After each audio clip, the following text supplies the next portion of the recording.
Baik, Assalamualaikum warahmatullahi wabarakatuh. Adik-adik sekalian, sebelum kita memulai mata pelajaran pada hari ini, ada baiknya kita berdoa. Berdoa mulai. Berdoa selesai. Ya, setelah itu kita mari bersama-sama mengucapkan lafaz Bismillahirrahmanirrahim. Baik, pada kesempatan pagi hari ini kita akan membahas mengenai akhlak, terutama akhlak terpuji. Mengapa kita harus membahas terkait materi ini? Karena sebagaimana di dalam hadis Rasulullah SAW, akmalul mu'minina imaman ahsanuhum khuluqan. Orang-orang yang mukmin adalah orang yang paling baik akhlaknya. Nah, sebelum masuk ke pembahasan, saya akan menghantarkan adik-adik sekalian. Begini contohnya. Budi diberi oleh ibunya uang sebesar Rp5.000. Budi disuruh oleh ibunya membeli 1 butir telur dengan harga 2.500. Seharusnya ada berapa sisa uang Budi? 2.500. Jadi Budi harus mengembalikan uang sisa dia membeli telur tadi sebesar 2.500 kepada ibunya. Nah, materi kita pada hari ini yaitu meneladani daripada Budi tadi yang disuruh oleh ibunya membeli 1 butir telur dengan harga 2.500 dan mengembalikan sisa uangnya sebesar 2.500. Benar, kita akan membahas tentang kejujuran. Di sini ada yang tahu apa itu pengertian dari sifat jujur? Oh, belum. Baik, akan Ibu jelaskan ya. Jujur adalah sifat terpuji yang merupakan faktor terbesar tegaknya agama dan dunia. Nah, kenapa harus sifat jujur? Karena jika agama dan dunia ini ditegakkan oleh kebohongan, maka dia tidak akan bisa tegak berdiri. Kalau di dalam mafrudat itu ulil haqqo wa nakalamron, berkatalah sejujur-jujurnya walaupun itu pahit rasanya. Kehidupan dunia tidak akan baik dan agama juga tidak bisa tegak di atas kebohongan, di atas pengkhianatan, dan di atas perbuatan yang itu curang. Kemudian apa sih landasan dari sifat jujur ini? Yang pertama itu surah Al-Maidah ayat 8. Baik, saya akan membacakan surah Al-Maidah ayat 8 ini. A'udzu billahi minasyaitonir rajim. Bismillahirrahmanirrahim. Ya ayyuhalladzina amanu kunu qawwamina lillahi syuhada'a bil qist wa la yajrimannakum shana'una qaumin 'ala alla ta'dilu i'dilu huwa aqrabu littaqwa wattaqullah innallaha khabirum bima ta'malun. Nah, yang artinya adik-adik sekalian,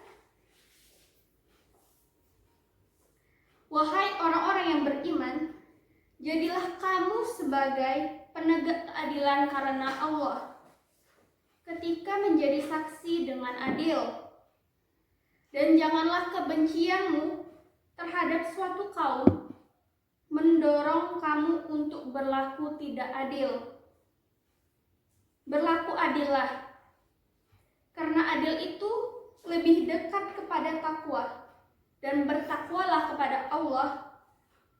Sungguh Allah Maha teliti terhadap apa yang kamu kerjakan. Nah, tadi sudah Ibu baca, yaitu surah Al-Maidah. Ayat berapa tadi? Ayat 8. Nah, setelah kita membaca ini, Ibu ingin salah satu dari adik-adik sekalian untuk membacakan surah Al-Maidah tadi.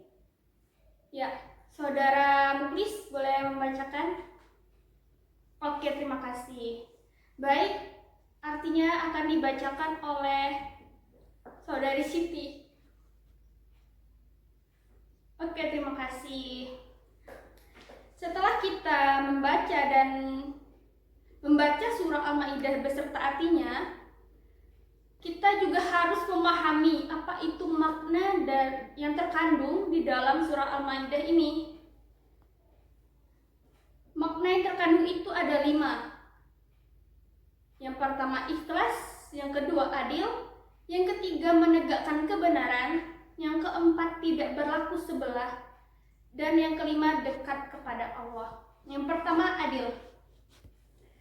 Allah itu memerintahkan kita untuk menjalankan kewajiban beribadah itu hanya semata-mata untuk Allah, bukan untuk yang lain. Jadi lillahi ta'ala. Yang kedua adil. Kita itu tidak boleh memberikan kesaksian palsu. Jadi kita harus kesaksian yang benar-benar adil. Yang ketiga, menegakkan kebenaran. Kita tidak boleh memandang orang itu kawan ataupun lawan. Intinya kita itu tidak boleh berat sebelah. Jadi kita harus benar-benar, jika benar kita katakan benar, dan jika salah kita katakan salah. Dan yang keempat, tidak berlaku sebelah. Ini sama seperti poin yang ketiga tadi. Kita tidak boleh berat sebelah. Yang kelima, dekat kepada Allah. Ya. Dengan kita bersikap adil dan jujur, itu akan mendekatkan kita kepada Allah Subhanahu wa Ta'ala. Nah, baik. Adapun landasan yang kedua dari sifat jujur ini yaitu surah At-Taubah ayat 119. Nah, tadi kan Ibu yang membacakan pertama surat Al-Maidah ayat 8 tadi. Nah, sekarang giliran adik-adik sekalian ya. Ibu minta Saudari Nur untuk membacakan surah At-Taubah ayat 19. Oke, terima kasih. Dan berikutnya Ibu yang akan membaca surah At-Taubah ayat 119.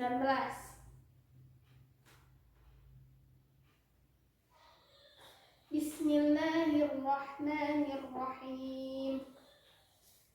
Ya ayyuhalladzina amanu taqullaha wa kunu ma'as shadiqin.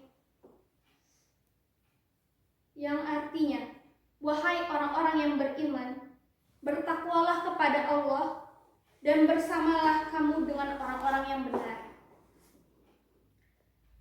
Nah, coba Ibu minta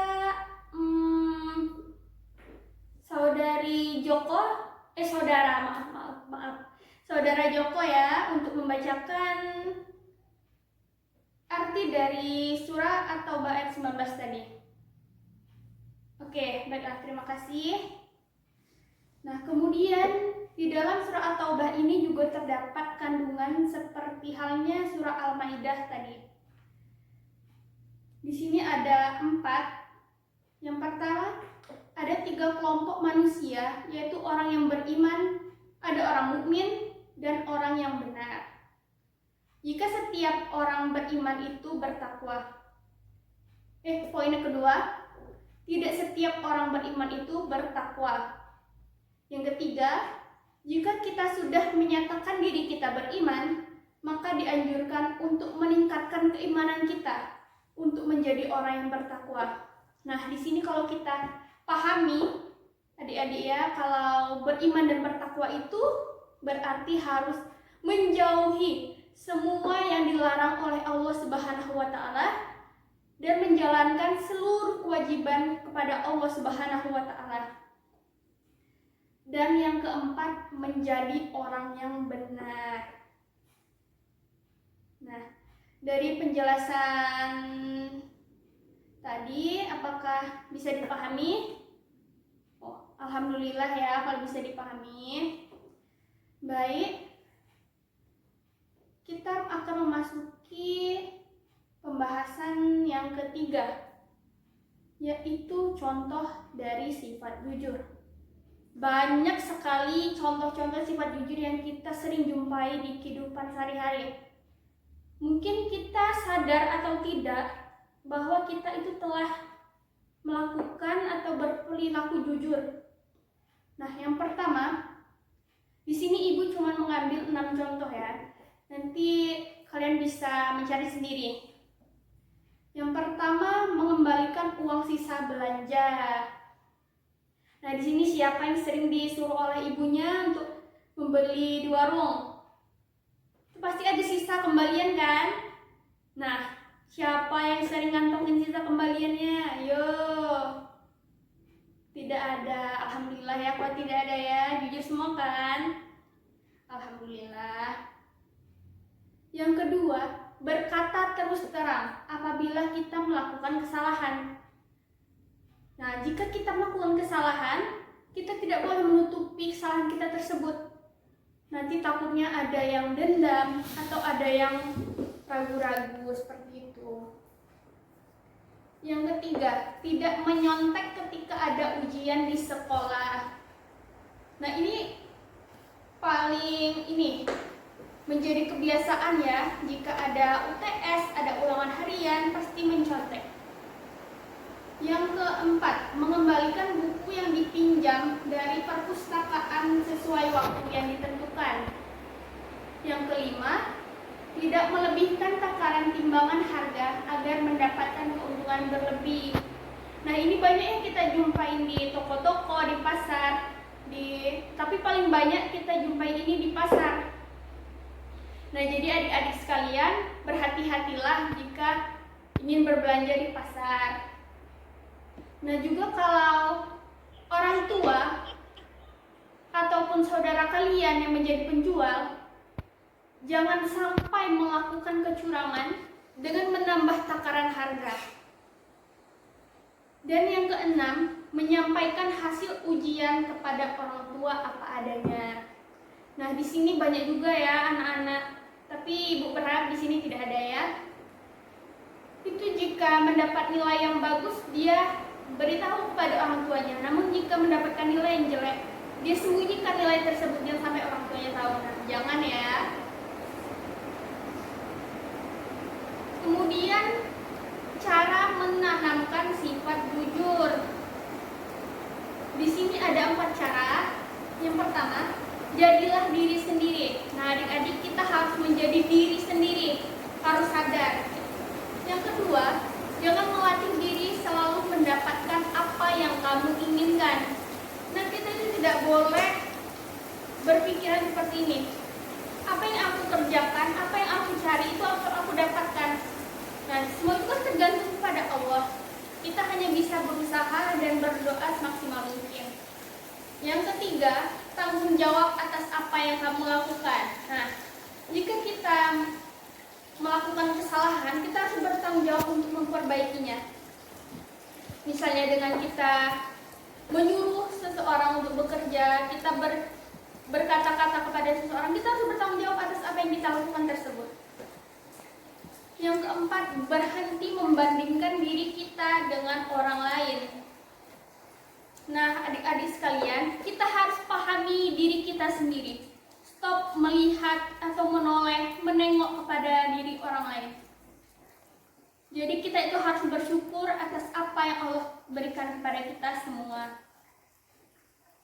Nah, bagaimana bisa dipahami adik-adik? Bisa. Nanti kalau udah bisa, nanti kita akan mengulas di akhir mata pelajarannya, mengulas kembali materi apa yang telah Ibu sampaikan. Nah, kita memasuki pembahasan yang terakhir, yaitu mengenai hikmah dari sifat jujur. Hikmah dari sifat jujur ini ada 6. Ada 5. Yang pertama, mendapatkan ridho dari Allah Subhanahu wa Ta'ala. Yang kedua, perasaan menjadi tenang. Yang ketiga, balasan pahala dari Allah Subhanahu wa Ta'ala. Yang keempat, mendapatkan kemudahan di dalam hidupnya. Dan yang terakhir, selamat dari bahaya dan azab. Baik adik-adik, itulah tadi pembahasan materi dari Ibu. Jika ada yang ingin ditanyakan, silakan ditanyakan. Tidak ada yang ingin bertanya, tapi sudah paham semua ya. Yakin ini nggak ada yang ingin bertanya? Yakin. Baik. Sesuai yang Ibu katakan tadi, kita akan mengulas kembali materi, yaitu dengan cara bermain game. Gamenya itu nggak susah kok, gampang-gampang. Yaitu belajar gembira. Ibu hanya ingin menanyakan 2 pertanyaan. Dari sini langsung ya kita. Siapa yang mengangkat tangan duluan, itu tidak akan Ibu beri pertanyaan. Kita keterbalikannya, siapa yang tidak mengacungkan tangan, itu akan Ibu beri pertanyaan. Oke. Dalam surah apa dan ayat berapa yang termasuk dalam landasan sifat jujur? Nah, di sini ada 1 orang ya yang tidak mengangkat tangan. Ayo, Saudara Fatih. Ayat 8 surah Al-Maidah. Betul. Nanti akan Ibu kasih reward ya di akhir materi pelajaran. Yang pertanyaan kedua, sebutkan hikmah dari bersifat jujur. Saudari Dewi, silakan menjawab. Mendapatkan ridho dari Allah ya, selamat dari bahaya dan azab ya, perasaan menjadi tenang ya, balasan dari Allah Subhanahu wa Ta'ala, balasan pahala ya, betul. Mendapatkan kemudahan di dalam hidupnya ya, betul. Tepuk tangan untuk Saudari Dewi. Ya, nanti Dewi akan mendapatkan reward yang sama ya, seperti Saudara Fatih tadi. Akan Ibu beri di akhir mata pelajaran. Baik, itu saja yang dapat Ibu sampaikan pada kesempatan pagi hari ini. Apabila ada salah kata, Ibu minta maaf. Dan kepada Allah mari sama-sama kita memohon ampun. Sebelum kita menutup mata pelajaran pada hari ini, marilah kita mengucapkan doa kafaratul majlis. Subhanakallahumma bihamdika asyhadu an la ilaha illa anta astaghfiruka wa atubu ilaik. Baik, sekian dan terima kasih. Wassalamualaikum warahmatullahi wabarakatuh.